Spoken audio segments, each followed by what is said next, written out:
তখন বাজে প্রায় রাত 12টা। অর্ণব তার ঘরে বসেছিল, একদম একা।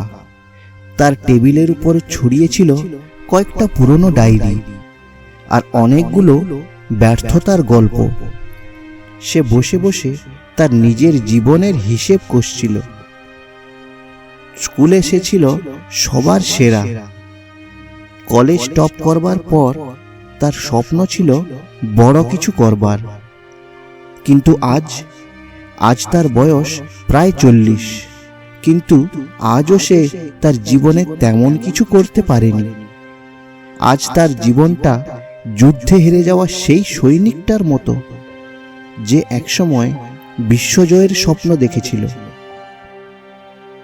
হঠাৎ সে নিজের মনকে একটা প্রশ্ন করল, কেন আমি আমার জীবনে কিছুই অর্জন করতে পারলাম না?